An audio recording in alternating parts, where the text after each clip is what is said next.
Well, thank you for coming out tonight. And yes, so tonight our topic is chili. So first I want to talk about soup in general, because some people say chili is soup. In the real world, chili is its own category. It is not soup. Soup can be vegetables, meats. It's usually with a liquidy broth. It can have a thicker broth. Then you've got stews that are meat with thick gravy type broth. You've got chowders like we did a few months ago that are a milk base and potato base. But chili has its own category. And chili is an American staple. It was created in the United States through all the pioneer days. And every area has their own little twist on chili. So for the most part, everyone knows chili as a red-based dish with tomatoes, meat of some sort, and beans, unless you live in Texas. In Texas, beans do not go in chili, and they will argue about that a lot. So if someone says beans don't go in chili, you will know they are from Texas. So the other piece is there's a newer version of chili that's come across over the past 100 years that's more of a white chili, and that's what we're going to cook tonight. You get to sample both types of chili. We've got red-based chili, and we are going to make the white bean chicken chili right now tonight. All chilies have the same type of a base. You're going to start with some vegetables. Might be onions, peppers, might be hot peppers, sweet peppers, whatever you like for peppers. And you're going to have, if you're doing a red base, it's going to have tomatoes, tomato sauces, some type of a tomato base in one form or another. The seasonings go according to your flavor palette. Most of them will have chili powder, will have cumin, will have some oreganos, some will have some Italian seasonings, garlic, onions. Those types of things are all going to be your base of your chili. If you're a person who likes super hot, flaming type of chili, you can certainly do that.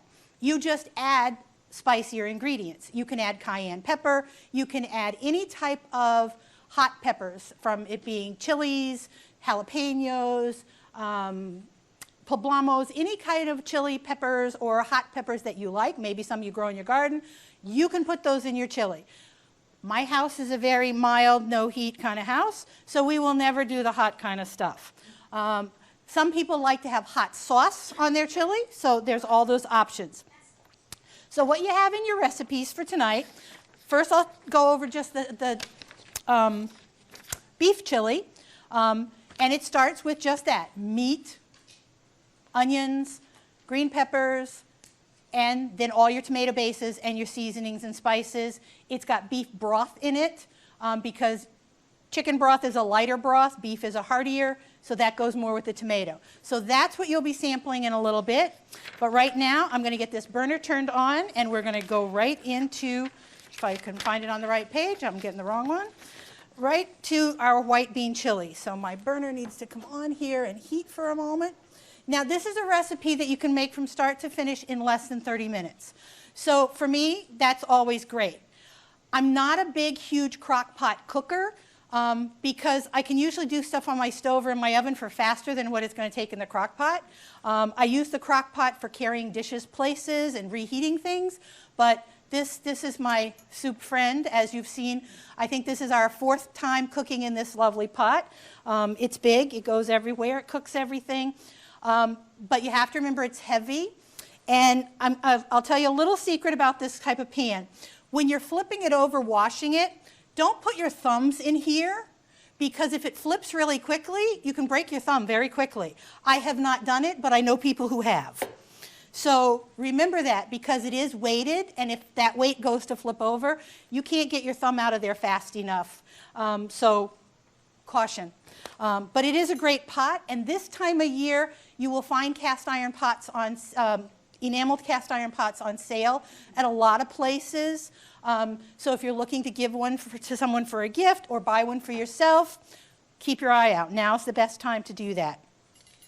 So we're going to get started with this recipe.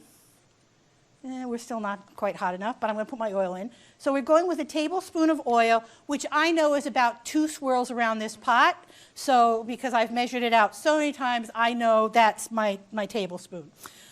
Then we have our 1 onion. So I'll get it put in there. And because we're not one of those TV kind of programs where they get to have it all diced and happening for them. I do these things at home, so then we're ready for this. So those are there. I'm using my jarred garlic, and it says 3 cloves of garlic, and 3 cloves of garlic is about a tablespoon of garlic. So we get those in there. That pot's still going to heat for another minute or two, so I'm going to let that sit. The next ingredient after we cook those two is going to be some green chilies. So I will get that opening while we're getting these cooking. If you've never seen a can opener like this, it's the greatest little gadget ever. You just set it down, press the button, you can go do other things. And it turns itself all around the can, and it's great. I have arthritis here in this joint, so a hand crank can opener doesn't work for me.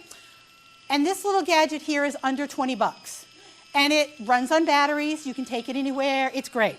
So, and it makes a nice smooth edge so you're not going to cut yourself when it comes off, and it'll back itself up when it's done, and then you just pop the lid right off.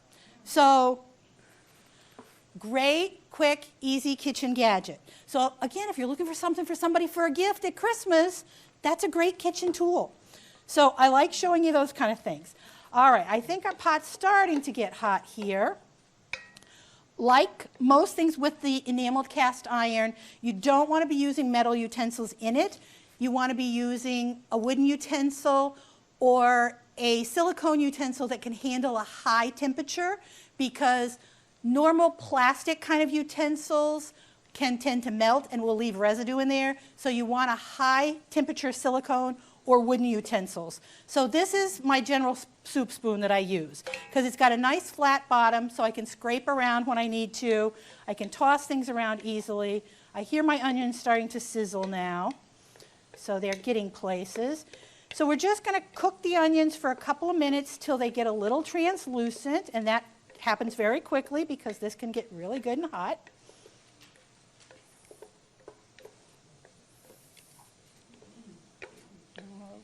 One more second on those. Let's see what else. On the chicken. So this recipe calls for 3 cups of cooked shredded chicken. You can use any kind of cooked shredded chicken. It can be leftover rotisserie chicken. It could be you grilled chicken on the weekend and you've got some leftover, dice it up, use that.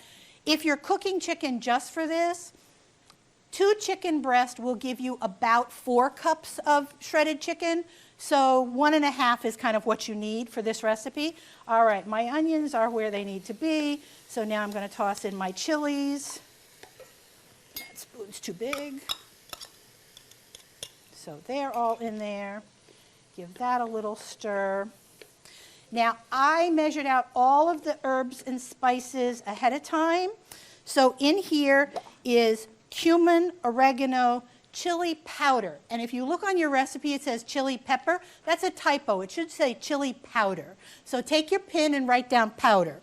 But I think you'll probably know it when you're later. Smoked paprika is what I like to use rather than plain paprika, because it just gives you that little smoky flavor. So that's what's all here into my seasoning blend. And I put the seasonings in now so that they can kind of smush around with the vegetables and get right into that oil. So it gives them just a minute to kind of become very fragrant before we start putting everything else in. They get warmed up. So now we've got those in there. Now we're adding the chicken. Again, I've already pre-shredded, cooked and shredded my chicken. So that's my 3 cups of chicken that goes in. You can make it as chunky, as fine as you like it. It's all about who's eating at your table and what you like.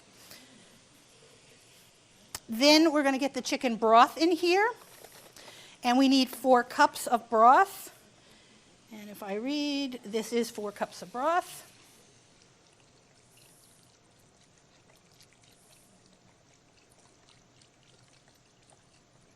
And you can use whatever kind of chicken broth you like that works for you. All right. that in there, give that another stir. Now this recipe is going to make enough for pretty much 4 people to have a good hearty serving of. If you've got somebody who likes to eat a lot, well, it's not going to go as far. But it will serve a good amount. All right, so what I have here is I've got 3 cans of white beans, and you can use any variety of white beans you want.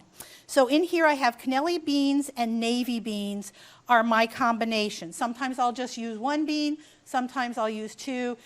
Sometimes it's whatever I have on hand. But the main thing is you want to drain them. You don't want that extra liquid in there. So that's my 3 cans of beans going right in. So now they're in there. So now my pot is filled to about this zone right here. We're not quite at the halfway mark of this pot, but we're pretty well up there. And now we let this cook till it comes to a boil. Then we're going to add our cheese in there and let it simmer for a few more minutes, and we have white bean chili. That quick, that fast, that easy. It's something you could easily do after a work day, after a day of being out shopping, on the garden, anywhere else. It's not something that takes you a long time. This type of a chili has a thinner broth to it. If you'd like a thicker broth, you can add more cheese to it, or you can take an immersion blender and blend up some of the beans to make a thicker broth. If you wanted to add an extra can of beans that you just take those beans and blend those all up, you'll make a thicker broth as well. But I think when you taste it, you'll see it's good the way it is. But if you want to thicken it up, you certainly can. All right. So now that's going to come to a boil in a few minutes. So what I'm going to say at this moment is you're going to go and we'll take our break. You're going to get your food. You're going to serve yourself. The white bean chili is on this side, the red chili is on the other, and the corn muffins are in the middle. So help yourself, make sure you get spoons, napkins, and then we'll come back and finish this one off. We're going to come back to our work here.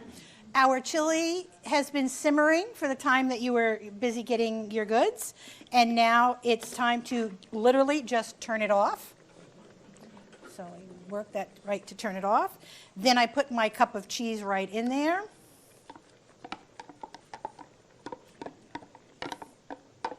That particular cheese is Monterey Jack. You could use a pepper jack, any type of normally it's considered a white cheese for this chili.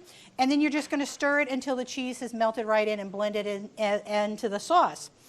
And that's the simplest, easiest recipe that you can do with that. So tonight we went kind of plain and basic. We didn't bring extras to top on your dishes like we have on some times. Tonight was simple and easy. But when you're serving your chili, you can certainly serve it with lots of different toppings. And what you'll see on both of the recipes there, it's got some ideas. So like when I'm doing a red chili, I like to have things like sour cream, some cheddar cheese. I'm trying to think, what else do I usually serve it with? Oh, and in many places in the South, you can't eat chili without having Fritos. So, you know, you got to have your Fritos on top of it. And while Texas might not have beans in their chili, it's a requirement to have Fritos with your chili. So if you've never had chili with Fritos, then you need to try it. For the white bean chili, a dollop of sour cream, some diced scallions are good. Again, if you like spicy, you can do jalapenos, you can do other types of things. But you can also just eat it plain and enjoy it. You don't have to add toppings to it. Toppings usually help entice kids to eat the dish more. So let's see, I'm going to get to my chair and then we'll talk about the rest of the goods we've got going on. So the corn muffin that you have, corn muffins are always a great addition to chili. They also go good with meatloaf, according to my husband. But chili, definitely, corn muffins are a good thing. This is a very simple, easy corn muffin recipe. they freeze well. You can serve them for breakfast with jam on them, and kids love them that way. So it's not just something you have to have with dinner. Use them different ways.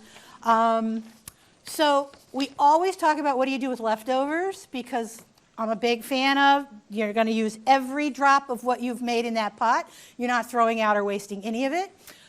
So chili is great to have with hot dogs. You can make a cornbread casserole with chili.